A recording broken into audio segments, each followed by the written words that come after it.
Malik Washington is the biggest storyline for Maryland's spring game.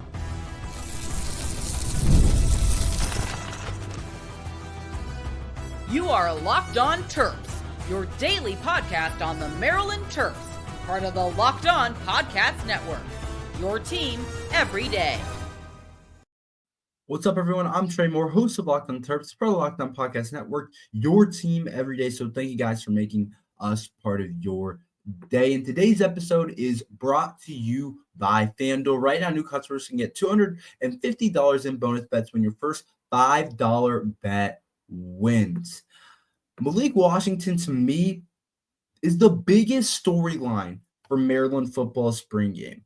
I think we're all excited for Malik Washington. I think the fans are excited for Malik Washington. I'm excited. The media is excited. I think Mike Loxley might be more excited than anybody about the opportunity for Malik Washington and what he is right now for Maryland football's program. And I think by far it's the biggest thing we're going to be looking at. It's the biggest storyline heading into Maryland spring game. I think we're in an interesting spot in terms of our program, kind of our roster. There's not a whole lot of things that people are going to feel awesome about. There's not a whole lot of things that people are going to feel great about. But when you look at this team, when you look at the roster, there is one shiny part. There's a shiny new toy, a new car, however you want to talk about it. And you might not have the rest of it figured out, but you got something that could end up really making this team one day into something really special. And that's Malik Washington. There's not a ton of other parts like this on the current team. There's some young guys that we feel good about. There's some young guys that are exciting, that are interesting for sure. But there's nothing quite like a quarterback that's a top 50 player in the nation in his class, a top 5 quarterback in his class in Malik Washington. And I think he's the biggest storyline heading into this spring game. Maryland has their spring game this weekend. I'm going to talk about more. I'm going to be looking at a lot of different guys because I think this is one of the bigger spring games for Maryland football. I don't know if we've had, I think I said this yesterday, I don't know if we've had so many different holes, so many different young guys that have the opportunity to play, but that's just today's college football. You're going to get a lot of people to leave. I've said it. Teams like Maryland have trouble competing with some of these other teams in terms of money and some of these financial types of things that happen with all this NIL stuff. And I think that Maryland football kind of can be in a weird spot sometimes, and you don't always aren't able to maintain a bunch of guys. And you're looking at a Maryland roster that's a bunch of young guys that have the opportunity to play. And Malik Washington is 100% one of those young players that have a chance to play. I think he absolutely has that opportunity, has that chance to play. And I'm really looking forward to seeing what Malik Washington can do for the Terps. I think it's the biggest storyline. Anytime it's a quarterback, anytime it's a freshman quarterback, that's a 5-4 star type of talent, especially a team like Maryland that you're not usually able to get a guy like this. It's going to be your biggest storyline. They touch the ball every play. It's the biggest position in sports. It's probably the position in sports that gets the most notoriety. It's like just the biggest part of a lot of sports culture. It's the hardest position to play in sports. I don't think many people would argue that. Maybe there's a couple other things that are pretty hard, but I don't think there's anything as hard as playing the quarterback position. And I think when you have a top 50 recruit like Malik Washington, a DMV kid, a kid that there's not a ton to be excited about right now for this Maryland football program. A lot of people transferring out. Terez Davis to Ole Miss, Kellen Wyatt to Indiana. We're losing guys left and right. Levon Johnson to Texas. We lost a lot of our core kind of guys that came back that we thought could have an impact. You're looking at this roster and you're like, what can I get up for? What can I get excited about? It's Malik Washington and his quarterback play. To me, whenever, even if a team isn't great, if they're starting a kid like this, if a kid like this, a freshman that has an opportunity to play right away, even if Maryland's not the best team in the country or not a top 25 team, not a top 30, 40 team in the country, if Malik Washington goes out there and gets the start right away in the fall, and we don't know exactly what's going to happen, but if he ends up being able to be the starter right away, I'll be excited about this team, and I'll be excited to watch whoever they play if your quarterback, Malik Washington, gets the chance to throw the football around, gets the chance to make plays, gets the chance to do those different things, I'll be excited about Malik Washington and the Maryland football team. And I think that's a big reason why this is a huge storyline for the Terps. You just don't normally get a guy like this. You don't normally get a recruit like this. These guys don't grow on trees, especially at the quarterback position. It's so competitive. I remember Michigan at a time was reaching out to Malik Washington, trying to get him to decommit before they ended up paying $1 trillion to Bryce Underwood to go play quarterback there. There was a time where they really wanted Malik Washington, which was definitely interesting part of it. But I do think having Malik is a really big thing. I think it's going to allow us to have eyes on the spring game. And there's a couple different storylines that have to go with it. Maryland football is usually done ones versus twos in their spring game. So last year we saw the ones work, or ones against ones and twos against twos, I should say. Like they make clear first and second string. Like if you watch some other spring games, they break it up evenly. Like I remember watching the Clemson spring game last year. They broke it up evenly, and it's like there's not a clear starting or backup team. Like that's not what it is. It's not first string versus first string offense versus first string defense. They split up into two even kind of teams. And I'm pretty sure, unless Maryland changes it up, that they'll have their one offense versus their one defense, and then the same thing for the twos. And I think that's going to be a really big part of this. There's been reports about Malik Washington potentially having the edge right now. Here's kind of how I see it. Even if he has the edge right now, which I think is definitely something that could be definitely something that is a possibility, definitely something that I can see. I think that there is a strong chance that Mike Locksley kind of hides that. I feel like Locksley likes to do that type of thing. He's not one of those coaches that are like, yeah, he's our guy, and isn't going to really try and sugarcoat it, isn't going to try and really play around with it. Mike Locksley is going to he's going to put in the guy that he kind of, to make the program stay more quiet, not to bring out a bunch of headlines. So I can see Justin Martin running with the ones that they do it like that. I can also see them both getting reps, both players, Malik and Justin Martin, getting reps with the ones. But I think that's something that we're really going to be looking at that's really important for the spring game, is how does the QB shapes up? Is Justin Martin taking the first string? Is Malik, who looks better? I think that's going to be something. And if Malik looks good, there's going to be a lot of chirp. There's going to be a lot of momentum behind Malik Washington potentially playing early on and potentially getting time. So I do think that's interesting. I do think that's part of something that I'm going to really be interested in potentially seeing for Maryland football. I want to see how Malik plays, and I want to see how Justin Martin plays as well. That's another really big storyline. It's just, how does Justin Martin look? And if Malik already looks better than him, and it's just a spring game, so there's still a long way to go, I think it's going to be tough to keep that kid off the field. I really believe that. I just think the current landscape of where Maryland football is at and everything, it's just going to be tough to keep a kid like Malik Washington off the field. And I think another big storyline is we just want to see where he's at.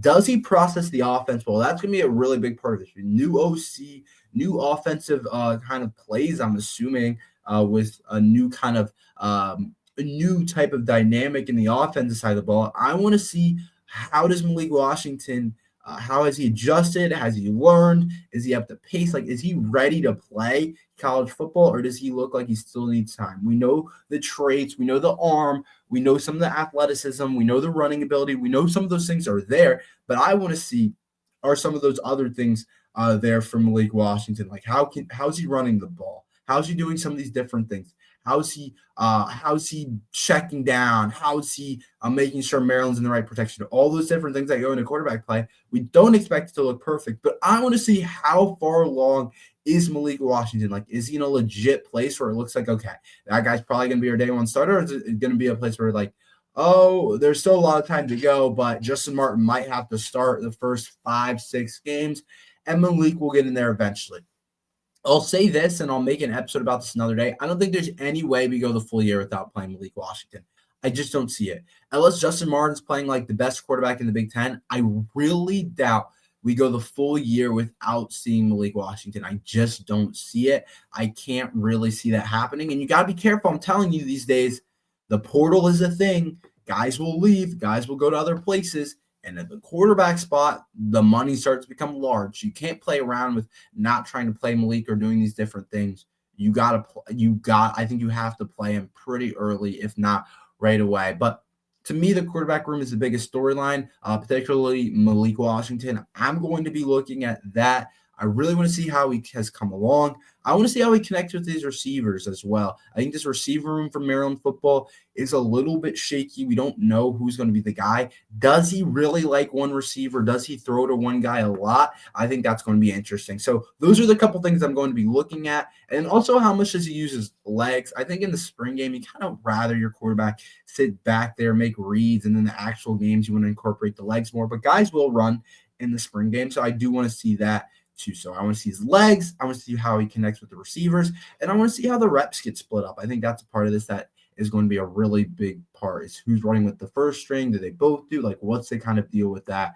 I think that's something that a lot of people are going to be looking at for the Terps. What other Maryland players do I need to see step up for the Terps in the spring game? Who needs to look better than they have? Talk about that next. The NBA playoffs are almost here, and FanDuel is giving new customers an incredible way to get in on the action. Right now, when you join FanDuel and place your first $5 bet, you'll get $250 in bonus bets if your bet wins. I love how FanDuel makes betting so easy, whether it's picking your favorite team or driving in the player props. From three-pointers to steals to assists, FanDuel has so many ways to bet your favorite player props. Plus, after the game tips off, you can even combine live prop bets into same-game parlays for a chance to win big. Don't miss out. Head to FanDuel.com and claim your $250 in bonus bets today. So what Maryland players need to step up? What guys do I need to see play at a high level?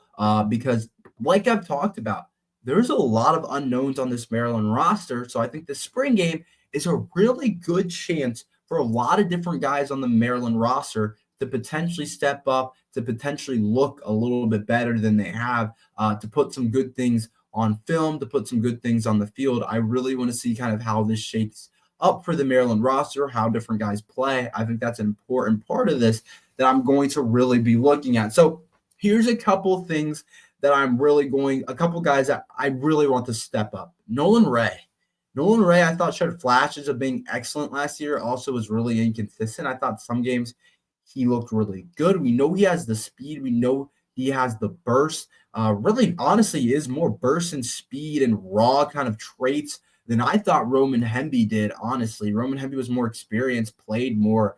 But Roman Hemby started to kind of just become average over his last couple of years at Maryland, whereas before, I remember his first year starting, he kind of had a little bit more pop in him. But I think Nolan Wright is a guy that I'm going to be looking at.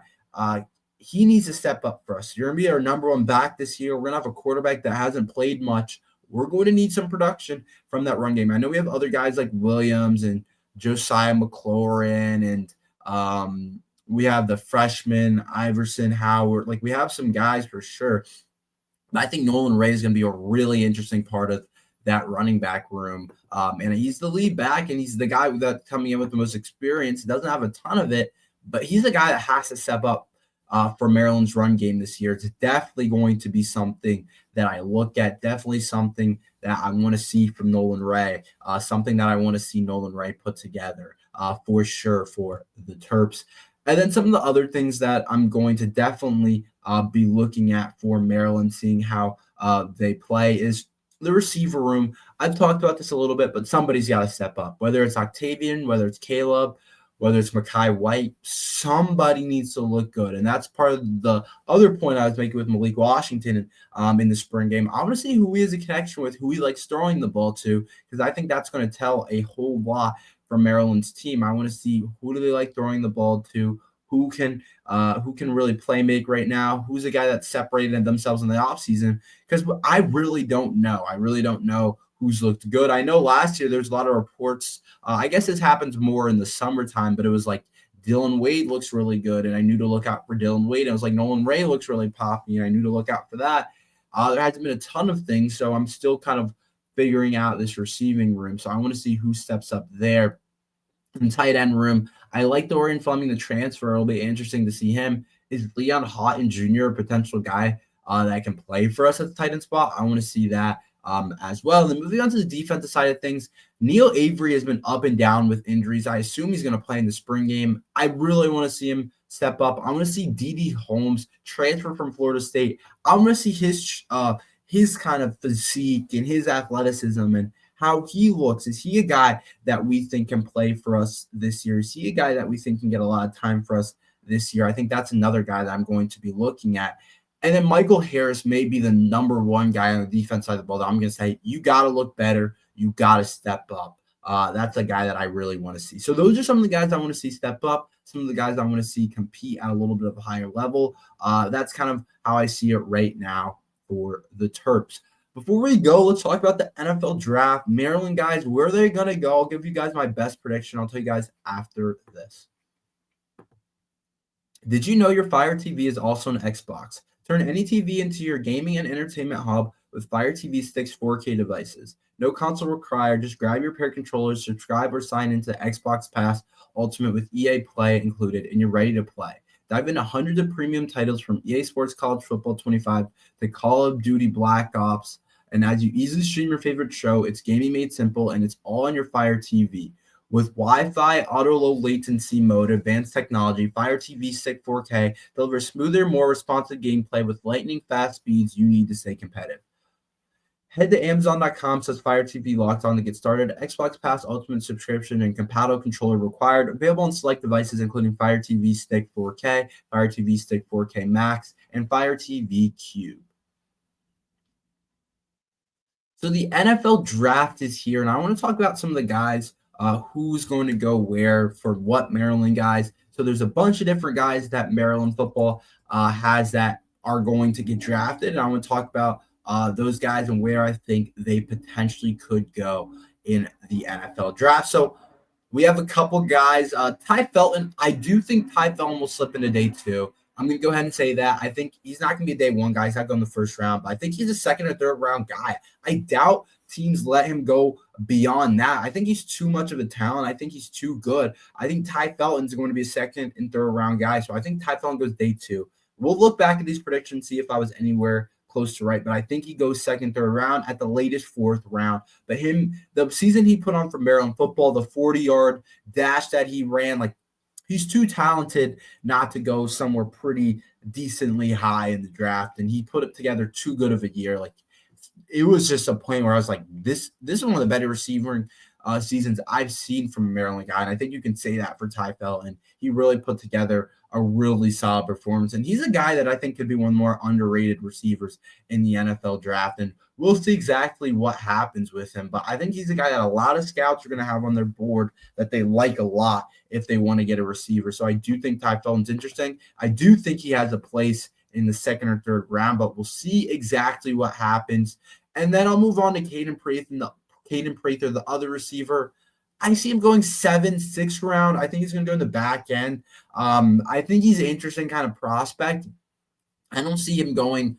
Some website has him going 4th or 3rd, 4th round. I don't see that. I see like 6, 7, maybe 5. I think that could be somewhere where Caden Prather goes. I don't know exactly for him. He's a little bit harder for me to gauge. There's so many different receivers, but with his size, I do think he has a strong chance of going somewhere decently pretty high in the draft, but we'll see exactly what ends up happening for Caden Prather.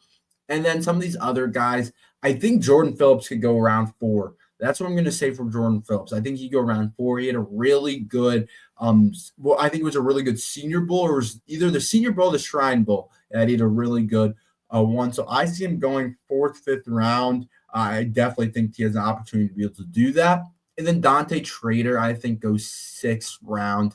I think he gets drafted. I really hope he does. I went to school with Dante, so I hope he gets drafted. That could be a really cool moment for him. But we'll see exactly how it ends up shaping up. I do think that that's something that could end up being really cool for Dante. So we'll see exactly what happens with these guys. But those are kind of the guys that I see right now getting drafted. I think Glendon Miller has a chance. Ruben Hippolyte with the 40-yard dash time he ran has a chance.